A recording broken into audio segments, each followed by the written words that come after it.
President Ilir Meta has decorated former Italian Foreign Minister Franco Frattini with the award Gjergj Kastrioti Skanderberg in a special ceremony held at the presidency for his contribution to the advancement of Albania. The mammography service that has not been available for almost a year will continue to be missing at Lezha Hospital as the donated apparatus is too old to be able to be repaired.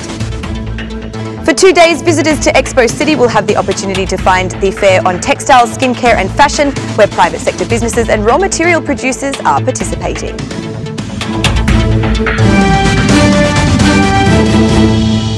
Good evening, it's 6 o'clock on Friday the 19th of October 2018. Welcome to the English edition of Aura News. My name is Alexandra and I'm here to bring you the day's top stories from across the country translated into English.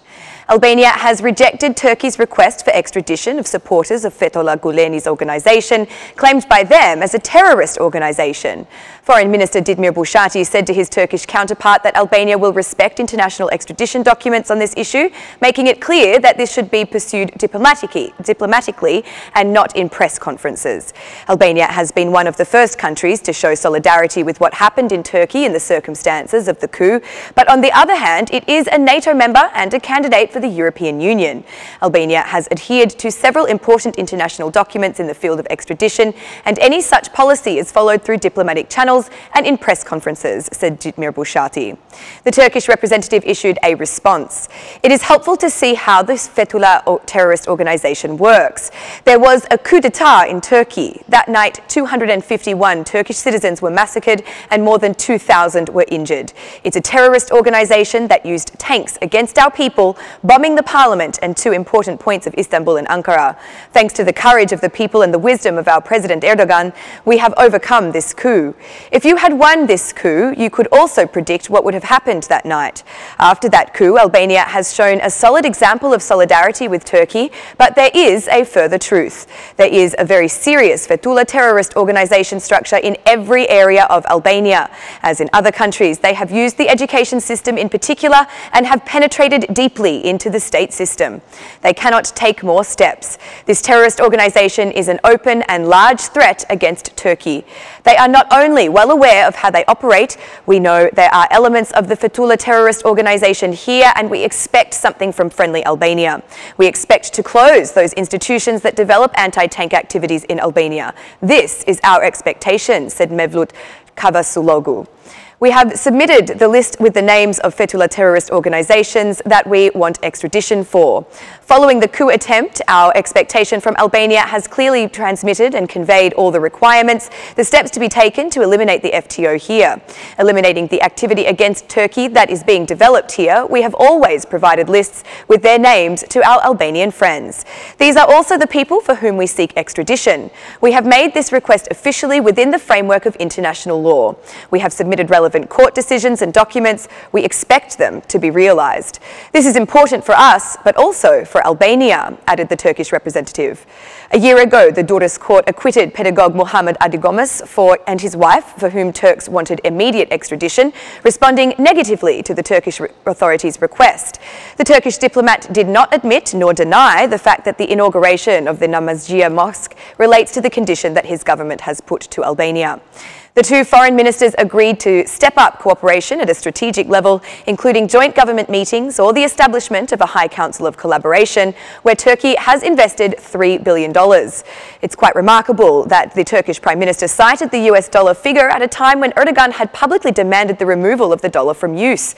The Turkish Foreign Minister also spoke about the murder of a Saudi journalist at the Arab consulate in Turkey, promising transparency as to the results of the investigation.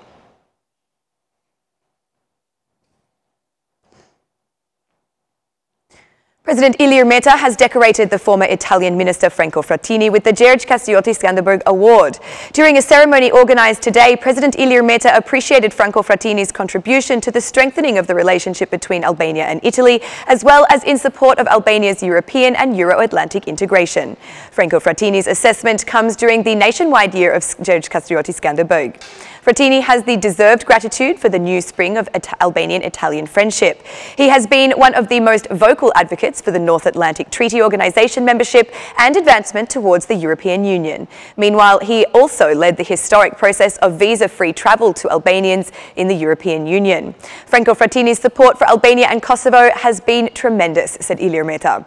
The president highlighted that visa liberalization granted the deserved dignity of every Albanian, adding that European Union membership is now the top priority.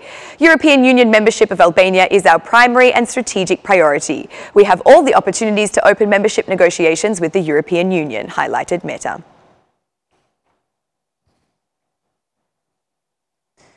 Emergency services in Albania are suffering significant deficiencies. According to the audit conducted by the State Supreme Audit in October, it was noted that citizens complain that the services offered are consistently delayed. According to the report, this is as a result of the small number of ambulances in operation and the fact that the service is not spread throughout the country. It was also noted that those in operation lack the basic apparatuses required to save patient lives. Among others, the Supreme State Audit finds that this service has repeated problems related to the lack of leadership, coordination, cooperation and transparency among state institutions. The analysis also noted that poor road conditions significantly impacted delays in providing health services. The referral system is also found to be problematic, as if we look at the number of calls for the National Emergency Medical Centre compared to the Mother Teresa University Hospital Centre, it is about 3 times smaller.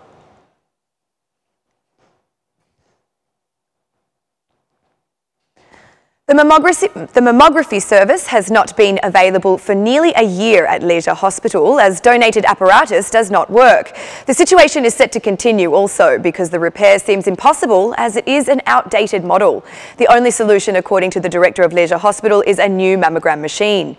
This is a device that cannot be put into operation, as this production does not offer the highest standards or the best images that are needed to have an accurate diagnosis of the problem, said Leon Kaza, director of the Hospital of Lezha. In the absence of a mammography apparatus, Lezha's women and girls are forced to travel to Shkodra or Tirana to carry out life-saving examinations.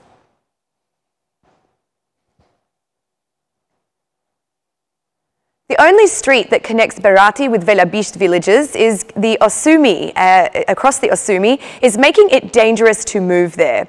Road amortization has also become a barrier for farmers who cannot market agricultural and livestock production. Berati municipality has been submitted for lack of funds in the meantime. This is the only route that connects Velabisht residents with Berati, but the movement there by vehicle is becoming more and more dangerous. There has been over 20 years in this condition, said a resident. Velabisht is one of the well-known Berati areas for olive cultivation and fruit culture, but the scandalous condition of the road has become a barrier to the emergence of farmers in the market. The municipality of Berat has long considered it impossible to invest in this road due to lack of funds. The only interference that has been made on this route is the dumping of a quantity of small stones, but this has been to little positive effect.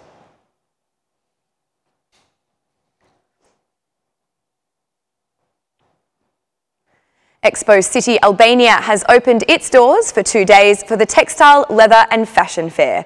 Representatives of the private sector, as a producer and exporter of raw materials, are all participating in the fair.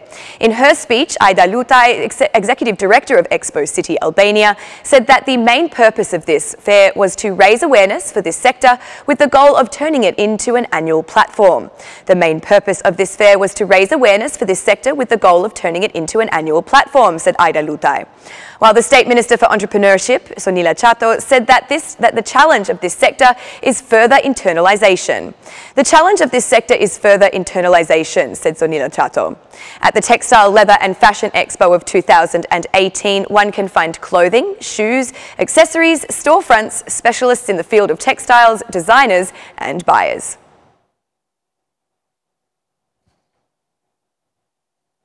And that's the news across the country today. Thank you for watching our English edition this evening, and be sure to join me again every Monday to Saturday at 6 p.m. for the latest news from Albania. Once again, on behalf of Aura News, thank you and good night.